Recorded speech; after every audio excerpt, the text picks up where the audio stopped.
नमस्कार साथियों, मेरा नाम है विनय कुमार गुप्ता और मैं आपका स्वागत करता हूं सिविल लक्ष्य एकेडमी के Chhattisgarh daily current affairs programme में। तो आइए शुरू करते हैं आज के सुविचार के साथ। किस्मत भी बादशाह उसी को बनाती है जो खुद कुछ करने का हुनर रखते हैं। तो जी हाँ साथियों, किस्मत उसका साथ देती है जो बलवान है, जो योग्य है, जो हिम्मत वाला है और जो रिस्क टेकिंग एबिलिटी रखता है। तो बिल्कुल आपको कोशिश करनी है कि आप अच्छे से अच्छा परफॉर्म करें और उसके लिए जितनी भी मेहनत हो वो आप लगातार करते रहें। पहले क्वेश्चन की ओर चलते हैं। मयाली जलाशय किस जिले में स्थित है? तो मयाली जलाशय में अभी अभी एक काफी दुर्घटना वगैरह हुई थी, इसलिए न्यूज में आया था। हालांकि दुर्घटना में कोई भी हताहत नहीं हुआ था, नाव पलटने की घटना थी और इसमें सभी लोग सुरक्षित हैं, बचा लिए गए हैं, जान माल की कोई हानि नहीं हुई है। ठीक है, आपके ऑप्शन है सरगुजा, जसपुर, कोरिया या बलरामपुर। तो इसका सही जवाब जो है, इसका सही जवाब है आपका जसपुर। ठीक है, जसपुर को याद रखना है। मयाली नेचर रिसोर्ट वगैरह भी है ना, जहाँ पे कैंप वगैरह लगते हैं। ठीक है, तो वहां की ये बात हो रही है, तो जसपुर इसका सही जवाब है। देखिए, ये मधेश्वर पहाड़ है, आप लोग अच्छे से पहचानते होंगे। सबसे बड़े शिवलिंग होने का दर्जा इसको ऑलरेडी प्राप्त हो चुका है। इसे हम लोगों ने कवर किया है अपने पिछले वीडियोज में। अगर आपने पिछले वीडियो नहीं देखे हैं तो हमारी एक प्ले लिस्ट है, वहां आप जाके पिछले वीडियो देख सकते हैं, है ना। और जब वहां आप जाएंगे तो आपको पता चलेगा कि ये जो चैनल है ये ग्रो होने में बहुत टाइम लगा दिया है। मतलब अभी भी ग्रो नहीं हुआ है यार अच्छे से। 4-5 साल हो गए मुझे वीडियो बनाते लिटरली 5 साल से वीडियो बना रहा हूं मैं। इसीलिए कई लोग जब बोलते हैं कि सर आप मतलब छोड़ तो नहीं देंगे, बंद तो नहीं कर देंगे, इस तरीके का डाउट उनको होता है। ठीक है, देखिए कभी तबीयत खराब हुई है, कभी क्वेश्चन पहले ढूंढने की टेक्निक अलग थी, आज अलग है। ठीक है, तो उसमें चेंजेस आए हैं, धीरे धीरे मैं अपडेट हुआ हूं। ठीक है, लेकिन ऐसा नहीं हुआ है कि लगातार 1 साल मैंने वीडियो नहीं डाला हो, ऐसा कुछ नहीं हुआ है ना। लगातार हर साल वीडियो डले हैं। किसी एक आध महीने में ऐसा हुआ है कि वीडियो नहीं आए हैं, नहीं तो हर महीने में वीडियो आपको दिख जाएंगे। ठीक है, तो बहुत पुराने समय से मैं प्रयासरत हूँ इस चैनल को ग्रो करने का, लेकिन कह सकते सफलता अभी तक मुझे नहीं मिली है। लेकिन इस बार मैं जानता हूं कि आप लोगों के सहयोग से ये काम आसानी से हो पाएगा और इसीलिए मैं बोल रहा हूं कि 500 लाइक का टारगेट जो है वो पूरा करना है। अभी तक पूरा नहीं हुआ है। 397 तक, 300 से प्लस हम लोग जा चुके हैं, 300 लाइक से ऊपर तक हम लोग जा चुके हैं। लेकिन ज्यादातर जो स्टूडेंट्स हैं अभी भी केवल देख रहे हैं, उनके अंगूठे में भारी दर्द होता है जब वो लाइक का बटन दबा देते हैं। तो मैं उनको ये आग्रह करना चाहूंगा कि वो इस दर्द को बर्दाश्त कर लें और अंगूठे को लाइक के बटन पे जरूर ले जाके एक बार टच कर दें, है ना। एक बार 2 बार मत कीजिएगा, एक ही बार कीजिएगा। चलिए आगे चलते हैं। मयाली जलाशय छत्तीसगढ़ के जसपुर जिले में स्थित है, जो कुनकुरी विकास खंड के अंतर्गत आता है। जसपुर जिले में है ना, याद रखना है मयाली जलाशय, है ना, कुनकुरी विकास खंड में है, जो कि पहले ही लाइन में बताया गया। मनमोहक दृश्य क्या है? पहाड़ियों की वादी, म्यानी बांध और हरियाली जो है मनमोहक बनाते हैं इसको। पर्यटन को बढ़ावा देने के लिए डैम के रूप में इसको विकसित किया गया है। और यहाँ पे नाव पलटने की घटना हुई थी, लेकिन सभी सुरक्षित हैं, सबको बचा लिया गया है। तो इस तरीके से आपको ये याद रखना। छत्तीसगढ़ में न्यूक्लियर प्लांट स्थापित करने के लिए किन जिलों में स्थानों का प्रारंभिक चिन्हांकन किया गया है? तो भाई बहुत इंपॉर्टेंट क्वेश्चन है। ठीक है, तो इसको याद रखना है साथियों, है ना। इसको बिल्कुल, न्यूक्लियर प्लांट की बात हो रही है ना, न्यूक्लियर प्लांट, और न्यूक्लियर प्लांट के लिए जिलों को चिन्हित भी कर लिया गया है। ठीक है, जिलों के स्थानों को चिन्हित कर लिया गया है। कौन कौन से? कांकेर, धमतरी, बालोद, इन सभी को चिन्हित कर लिया गया है ना। कांकेर भी है, धमतरी भी है, बालोद भी है, यानी इसमें उपरोक्त सभी इसका उत्तर है। याद रहेगा? ठीक है, न्यूक्लियर प्लांट स्थापित करने के लिए स्थानों का चयन किया गया है ना। जितना भी लिखना है लिख लो और बाद में IMP लगा लो। ठीक है, बहुत ज्यादा इंपॉर्टेंट क्वेश्चन है। देखते हैं डिटेल। ठीक है, तो छत्तीसगढ़ में अब न्यूक्लियर एनर्जी से भी बनेगी बिजली। तो कुल मिला के हम लोग एकदम पावर हब बनना चाहते हैं भारत के, है ना। और लगातार अभी भी है पावर हब, है ना। आज भी अगर छत्तीसगढ़ के ही केवल सर्किट या ग्रिड फेल हो जाए तो पूरे देश में कह सकते हैं ऊर्जा संकट आ जाएगा। ठीक है, लेकिन उसके बाद भी हम जो अपनी ऊर्जा की कैपेबिलिटी है उसको बढ़ाना चाहते हैं। NTPC द्वारा लगाए जाएंगे 4200 मेगावाट के न्यूक्लियर पावर प्लांट। ठीक है, तो बहुत सारे पावर प्लांट यहाँ लगाने की जो है मुहिम शुरू की गई है और इसके लिए जो ऑलरेडी जो एरिया है उसका प्रथम चिन्हांकन, प्रारंभिक चिन्हांकन कर लिया गया, यहाँ पे बताया गया प्रारंभिक चिन्हांकन हो चुका है। ठीक है, और लारा समेत कई प्लांटों से भी मिल रही है अभी बिजली। ठीक है, बड़े बड़े हमारे यहाँ प्लांट हैं, एनटीपीसी के 3-4 प्लांट हैं, है ना, 3 बड़े प्लांट हैं, कोरबा में है, बिलासपुर में है, पुसौर, लारा में है ना। तो ये तो 3 बड़े प्लांट हो गए। ठीक है, इसके अलावा जो छत्तीसगढ़ राज्य शासन का जो विद्युत मंडल है उसके भी बहुत सारे प्लांट हमारे यहाँ स्थापित हैं। ठीक है, इसको याद रखना है, बहुत इंपॉर्टेंट क्वेश्चन है। न्यूक्लियर एनर्जी की बात छत्तीसगढ़ में पहली बार हो रही है, जैसे कि अभी हाल ही में ज्ञानपीठ पुरस्कार किसको मिला है आप जानते हैं, है ना, विनोद कुमार शुक्ल जी को मिला है। ऐसा अगर कोई इवेंट होता है, मान लो कल को भारत रत्न किसी को मिल गया, है ना, मेरी तो इच्छा है कि जो तीजन बाई हैं उनको भारत रत्न दे दिया जाए, क्योंकि वो पूरी तरीके से योग्य हैं। हमारे विनोद कुमार शुक्ल भी उतने ही योग्य हैं, है ना, लेकिन कहते हैं कि सब चीज़ों का समय होता है, शायद आज नहीं तो कभी इनको जरूर मिलेगा भारत रत्न। और छत्तीसगढ़ से जब भारत रत्न मिलेगा किसी को तो वो पहला व्यक्ति बनेगा। अब वहां से क्वेश्चन नहीं पूछ रहा है आयोग और क्या कह सकते हैं सीजी व्यापम, तो इन लोगों को तो मतलब सजा ही मिलनी चाहिए, फिर कोर्ट में केस कर देना चाहिए, क्यों नहीं मिल रहा है, क्यों इनको क्वेश्चन नहीं बनाया जा रहा है। वर्ष 2024-25 में केंद्रीय करों के कर राजस्व में कितनी वृद्धि अनुमानित है। ठीक है, मैं ऐसे ही इन्हें हंसाने के लिए कई बार बोल देता हूँ, थोड़ा सा इंटरेस्ट बना रहे, सही में कोर्ट केस मत कर देना, नहीं तो मैं अंदर हो जाऊंगा। सर भड़का रहे हैं अपने स्टूडेंट्स को। 5%, 10%, 15% या 20%। ठीक है, तो 2024-25 में केंद्रीय करों में कर राजस्व में कितनी वृद्धि हुई है ये पूछा गया है। ठीक है, तो कितनी वृद्धि हुई है, इसका सही जवाब है 10% की वृद्धि हुई है। ठीक है, अब इसमें देखिए वित्तीय वर्ष 2024-25 में कुल कर राजस्व में 16.61% की वृद्धि अनुमानित है। लेकिन क्या कुल कर राजस्व पूछा है, नहीं, क्या पूछा है, केंद्रीय कर में कर राजस्व। ठीक है, तो केंद्रीय कर, आगे हम लोगों को इसका उत्तर मिलेगा। कर राजस्व के प्रमुख योगदान में राज्य का स्वयं का कर राजस्व है। ठीक है, केंद्रीय करों के कर राजस्व में 10.69% की वृद्धि होना अनुमानित है। तो यहाँ पे मैंने 10% ही लिया है, 10 के बाद 15 है, इसलिए 10 करीबी है तो 10 को लेंगे, है ना। अगर 11 होता तो 11 को लिया जाता। ठीक है, जबकि राज्य के स्वयं के कर राजस्व में 22.41% की अनुमानित है वृद्धि। ठीक है, इतनी वृद्धि राज्य में अनुमानित है।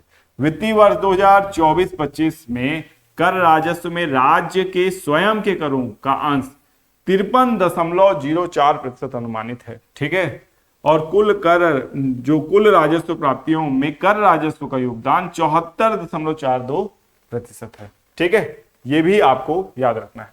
सारणी में वर्ष 2022-23 से 24-25 तक के कर राजस्व का विवरण दर्शाया गया है। ठीक है, तो ये राजस्व प्राप्तियों को बताया गया है 2023, 24, 24-25 में।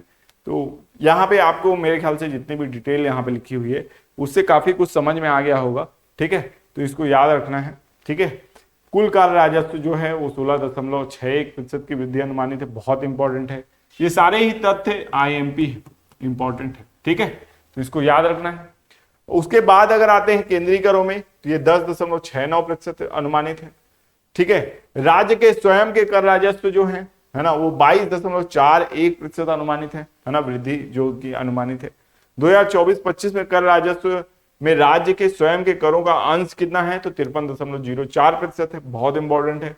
ठीक है, कुल कर राजस्व प्राप्तियों, कुल राजस्व प्राप्तियों में कर राजस्व का योगदान कितना है, 74.42% अनुमानित है। ठीक है, तो ये सारे तथ्य इसमें इंपॉर्टेंट है। तो बहुत सारे वी इसके आगे आप लगा सकते हैं, वी फॉर विनय तो उससे वी फॉर वेरी इंपॉर्टेंट, है ना, वेरी वेरी वेरी इंपॉर्टेंट, इसको याद रखना है ना। नेक्स्ट क्वेश्चन की ओर चलते हैं। राज्य में कृषकों को प्राथमिक कृषि साख सहकारी समितियों के माध्यम से ब्याज मुक्त अल्पकालीन ऋण कब से उपलब्ध कराया जा रहा है। ठीक है, तो ब्याज मुक्त अल्पकालीन ऋण यानी मुफ्त में जो कर उपलब्ध कराया जा रहा है, मुफ्त में तो नहीं बोलना चाहिए, मुफ्त में नहीं किया जा रहा है, हाँ ब्याज नहीं लिया जाएगा, आपको रिटर्न करना है कर को, लेकिन ब्याज नहीं लिया जाएगा। तो इसका सही जवाब है 2014। ठीक है, 2014 में ये किया गया। तो यहां पे आप पढ़ते हैं, सबसे पहले इसी लाइन को पढ़ के सस्पेंस खत्म किया जाए। कृषकों को प्राथमिक कृषि साख सहकारी समितियों के माध्यम से दिनांक 1/4/2014, पूरी डेट को आपको याद रखना है ना। 1 अप्रैल, अप्रैल फूल का दिन है, लेकिन फूल नहीं बना रही सरकार, फूल दे रही है, ठीक है। ब्याज मुक्त अल्पकालीन कृषि ऋण उपलब्ध कराया जा रहा है, ठीक है। उस दिन से सच में ऐसा किया गया और आज तक लागू है भाई, है ना। तो अप्रैल फूल मत समझना। वर्ष 2024-25 के सकल राज्य घरेलू उत्पाद स्थिर भाव के अग्रिम अनुमान में बैंकिंग क्षेत्र का योगदान इतना लाख रुपए है ना, जो लगभग 10 लाख रुपए, है ना।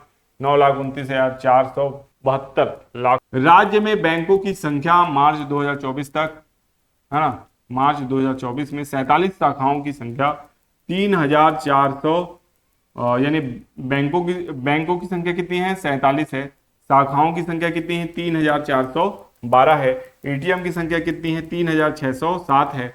और कुल जमा राशि जो है इतने करोड़ रुपए है। तो काफी बड़ी मात्रा में बैंक यहाँ उपलब्ध हैं। 47 तो बैंक ही हैं, उनकी शाखाएं 3,412 हैं, एटीएम 3,607 हैं। इससे क्वेश्चन मैं बना चुका हूँ ऑलरेडी, पिछले जो हमारे करंट अफेयर्स हैं वहां आर्थिक सर्वेक्षण के इस डाटा से मैंने क्वेश्चन बनाया हुआ है ऑलरेडी, ठीक है। कुल अग्रिम में से प्राथमिक क्षेत्र में अग्रिम प्रतिशत 50.09%, कुल अग्रिम से कृषि क्षेत्र में अग्रिम प्रतिशत 15.18 है, ठीक है। प्रदेश में 2058 प्राथमिक कृषि साख सहकारी समिति संचालित हैं। इन समितियों में 29.05 लाख कृषक सदस्य उपलब्ध हैं, ठीक है। छत्तीसगढ़ राज्य सहकारी विपणन संघ द्वारा प्रदेश में कार्यरत कुल 2739 उपार्जन केंद्रों के माध्यम से धान उपार्जन किया जा रहा है, ठीक है। सभी धान उपार्जन केंद्र कंप्यूटराइज्ड हैं। तो आपको ये याद रखना है कि ये सारे केंद्र हैं और इस तरीके की ये पूरी बात है ना। और ये डेट तो आपको याद रखनी ही है। मुझे बहुत इंपॉर्टेंट लगा, इसलिए इस क्वेश्चन को मैंने यहाँ से बनाया। बाकी तथ्य भी इंपॉर्टेंट हैं, उनको भी आपको याद रखना है। वहां से ऑलरेडी या तो मैं क्वेश्चन बना चुका हूं या आयोग फिर वहां से या व्यापम वहां से क्वेश्चन बनाएगा, ठीक है।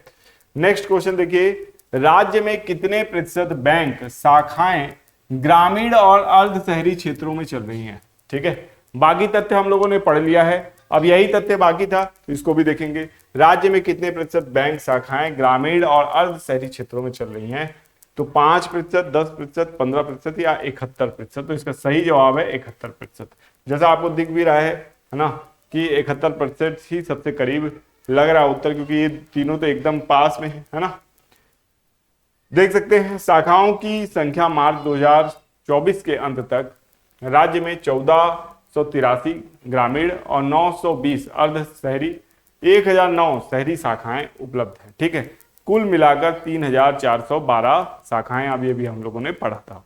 इनमें से 71% शाखाएं ग्रामीण और शहरी क्षेत्रों में चल रही हैं।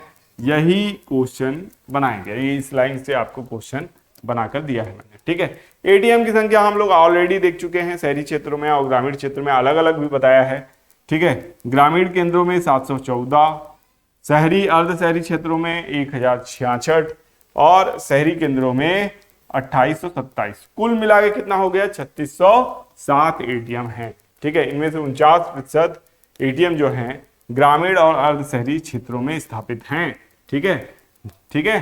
तो इस पूरे तथ्य को आपको याद रखना है, बहुत इंपॉर्टेंट है ये भी, है ना। यहां से भी क्वेश्चन बन सकता है, बिल्कुल संभावनाएं पूरी है कि यहां से क्वेश्चन बनेगा, ठीक है।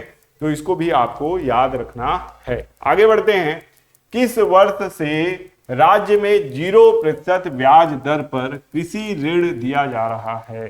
कृषि ऋण किस वर्ष से 0% ब्याज दर पर दिया जा रहा है, ठीक है।